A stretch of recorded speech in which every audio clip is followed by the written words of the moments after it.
ñu daal di ñëw nag ci suñu ponk bu njëkk visite africaine, Macron en voudrait-il aux dirigeants africains qui se sont abstenus sur le conflit Russie-Ukraine muy laaj bu ñu samp paasan. jërëjëf. Mamy Cham. tukkib nemmeeku Emmanuel Macron bi biir Afrique neex na la. déedéet mënoon naa toog ci dëkkam. lu tax neexu la. mënoon naa toog ci dëkkam amal lu ñu benn njëriñ dëgg-dëgg lu dul ñëw tibb ci sunu ay ressources su dem ba pare boole ci am fit ak capable goo xamante ne lu ne dina ci dugal affaire am ci lu yoonam nekkul. ñaaw na de. dégg nga de. ñaaw na de. lu tax ñaaw na. wallaay ñaaw na de. lan moo ñaaw mënoon naa toog. dëgg yàlla te ba tibb gi. bañ ñoo sonal quoi. waaw bañ ñoo sonal. xale bu tuuti bu yëngal ay mag. est-ce que mag ñi mayuñ ko tamit damaa gis ba mu demee Cameroun mu téye loxo Paul bi yaa ngi xoolal. ak càmmoñ bi nii. naan ko nii xool. di ko yëgal. man sunu dirigeant yi. am fit man de xaw ma bu ko yëgaloon mu sedd ci loxoom lu muy wax. laa ilaaha illallaah. Paul bi yaa nga xam ne. bi yaa mi nga xam ne fekkeetul benn guerre. day wax ak moom naan. da doon wane ne Biya mën na ko ba tey. mën na amaat beneen mandat loolu la doon wane. gis ngeen jabaru Paul Biya. ak rafet. macha allah. il est très bien. suñu yaay boobu. dafa jekk de macha allah. c'est que mu sonn. bu noo wax ci yàlla mu yàlla lafal cat doolu ñu sutura. allahumma amiin muccal ñu yàlla mu amiin yàlla muccal. amiin yaa rabbal aalamiin. amiin amiin amiin yaa rabbal aalamiin. yàlla sàng sutura. amiin. muccal ñu ci gàccaak pexeb noonu. musiba ak balaa. amiin yaa rabbal aalamiin. xam nga kan moo la noonu. ki nga xam ne dafaa ñëw sa biir kër pour noot la. ñëw sa biir kër fekk la fi nga toog mu lay utat noot mais buy ñëw day siiñ bëñ yi. nga jàpp ni jàmm la indi. lan moo tax a jóg Emmanuel Macron ñëw fii ci Afrique. laaj la. Cameroun lay dem Bénin ak Guinée Bissau lu tax bu ñu laajee lu tax Mamy Samb nabu ko dañ naan am na droit bi am na relation yi kay c'est la première fois mu dem Cameroun.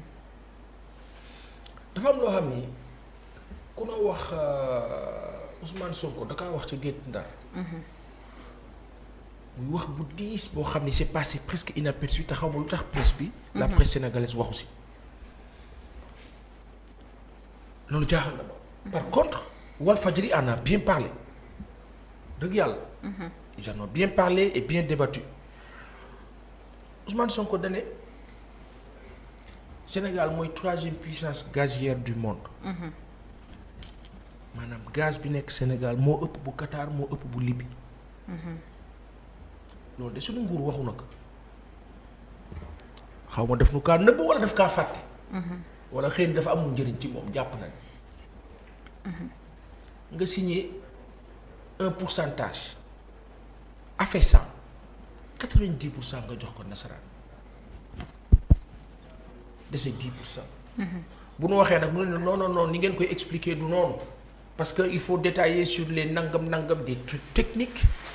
ba finalement on serait à 50% et poussière mooy l'aspect technicité bu ñu bëggee dóor rek dañ koy dugal foofu. mais amuleen xam-xam.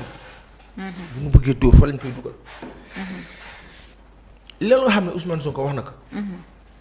mais mooy source problème yi ñu am fii ci Afrique mooy source problème bi ci dans le fond mooy source visite yooyu. Olaf Scholz chancelier allemand en plein conflit russo-ukrainien déplacé wu ñëw Ndakaaru mais c'est parce que am na lu tax te Sénégal du dëkk bu ndaw. gars yi ni ñoo riiree di ñëw fii si ñun mais du hasard. dañu war a laajte xool lan la na bu ko. est-ce que xam nga ni que la visite de Macron. diggante Cameroun Bénin ak. Guinée-Bissau. en Afrique centrale dafa am lu ñuy wax CEMAC. mooy BCEAO bi nekk fii mooy la banque centrale des États de l'Afrique. la banque des États de l'Afrique centrale. nga naan BEC. oui. dégg nga la wax. ñoom ni noo fonctionner xam nga lan la. mooy franc CFA moom la BCEAO di fonctionner fii léegi ci wàllu arrimage ak xaalis ak garantie CFA boobu. dafa am la chute de l'Europe Europe seen monnaie par rapport au dollar. Influence donc ñoom nasaraan lépp lu noo def anticipation la. ñoom du ñu bàyyi comme ñun Sénégal ñu def bàyyi ba affaire bi ne këtt jon na ñu jóg. ñoom danoo anticiper anticipation boobu mooy jur toutes les visites que ces gens-là font en Afrique du hasard. dafa nekk la nga xam ni dafa compter. dégg naa la wax bi. léegi nag waa ji li ko tax a jóg nii ci contexte bi lan la. bu dee day dem Cameroun dem Bénin. jëm Guinée-Bissau nanu jàpp ni Guinée-Bissau moo yore li nga xam ni mooy CEDEAO Umballo Sissoco moo ko jiite. il parle un bon français. faw mu dem waxtaan ak moom te waxtaan ba na Sénégalais yëpp jàpp ni Sénégal dana ci am wàll nu yëg nu ban a yëg. ban wàll la ci am. Umballo Sissoco xaritu président Macky Sall la. Emmanuel Macron mu ngaa dem Guinée-Bissau lan mooy rapport France ak Guinée-Bissau quelqu'un me dira waaw mais c'est entre États certes mais dafa am lu fi xew bu yàggul CEDEAO dafa am lu mu négocier ak Mali sur le plan géostratégique la France a besoin de tous ces pays là maanaam c'est précaré la dafa am loo xam ne moom moo ko moom du ko joxe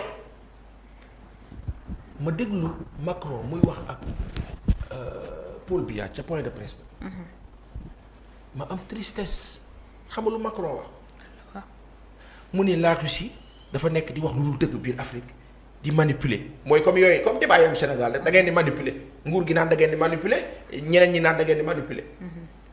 Macron mu ne la Russie li moo def fii ci Afrique tegul fenn te dafay joxe ay fausse information dafay ñëw fii jaxase carte gi alors que ñun suñu ay rapport ak africains yi dafa nekk des rapports sincères kii kan la yëpp. kan la yàpp mu ngi wax ci kanamu journaliste camerounais yi kanamu Paul Biya.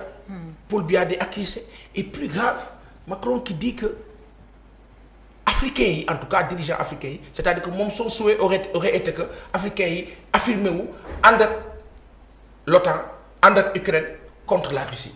mais africains yi dañoo préféré neutre waaw ñooñu neutre nag Sénégal da cee bokk. kon xam ngeen ni waa ji xale bu ndaw bi dafa mere suñu président te waxu ko ka waaye waxee na ko beneen façon. Paul Biya di tontu di expliquer ne yéey yaay moom rapport yi mu am ak Russie moom jotewul ak loolu dara d'ailleurs sax waxuñu waxi loolu Lavrov la xaw ma kay amee diplomatie russe ba moom yooyu nekkul suñu débat ak ñun. ñoom c'est des partenaires mu ngi justifié wu. oui waaw Mamy Cor Nabou Samb Mamy Cor. loolu boo ko déggee la mu doon mooy que colon bee fi nekk ba tey. mooy colon bi moo lay dominer ba tey. waaye Yoweri Museveni li la Cheikh Fall doon wax léegi nii xam nga la mu def. waaw moom dafa expliquer ni une centaine d'années. Ouganda ngi am rapport yu baax ak Russie. Russie di ko jàppale ci lu sincère te Russie musukaa def lu bon mu rappeler esclavage. rappeler colonialisme ne kan moo ñu def lu bon. kii ñëw tey naan Russie li muy def du dëgg du yoon kooku moo ñu def lu bon yooyu mu ne ginnaaw kooku baal nañ ko ñun bay séq ak moom waaye war a mën a séq ak keneen. logiquement en toute logique. donc africains yi noo war a nag population yi. noo war a am pas-pasu fippu mais population yi du ñu am pas-pasu fippu tant que information bi jotuñu ko kan moo leen war a jox information la presse. merci Pa Assane Mamy. Aïcha. xam nga en fait moi je suis pas très emballée pour parler de Emmanuel Macron pourquoi parce que pour moi bokk na ci chef d'État français yi gën a yàpp africain yi dans l'histoire sincèrement moi je trouve que le gars il a un culot boo xam ne nit mënu ko expliquer te nag xaw ma nu ñu koy waxee ci wolof xaw ma nan bu jinne xeebee doxin xaw ma lan ci doxin bala xaw ma nu ñu koy waxee. baatu wolof ba. dama ko fàtte mais maanaam ku yow ku la xool ba yëpp la rek yow ci sa comportement wu bopp la. tu es un chef d'État dans un pays qui s'appelle la France dans un tout autre continent qui n'a rien à voir avec le continent africain.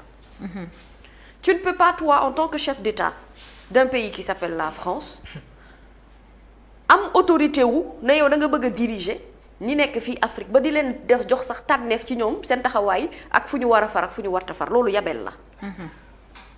te yabel boobu du Macron non yabel boobu ce sont les chefs d'État africains. C'est eux qui ne sont pas conscients de ñoom kan la ñu doon. askan wa leen fa fal bëgg seen réew gëm seen bopp de telle sorte que ñu bañee jël nit xale bu ndaw rek langaamu ci moom rek mu càkk buum ci seen bakken di leen diri. C'est aux dirigeants africains de s'affirmer, de prendre leurs responsabilités et d'assumer leurs choix jusqu'au bout.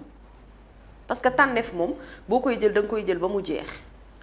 Aujourd'hui, avec tout ce que l'on a vécu en termes de colonialisme, en termes de traite négrière, l'histoire de l'Afrique est là. C'est la vérité, c'est pas quelque chose qu'on a inventé. ñun ñoo ko dund suñu ay maam ñoo ko dund. bu ñu demee ba ne dëkk yi kat ñoom kat dem nañu ba am seen indépendance mooy ne ñooñu war nañu mën a voler de leurs propres ailes.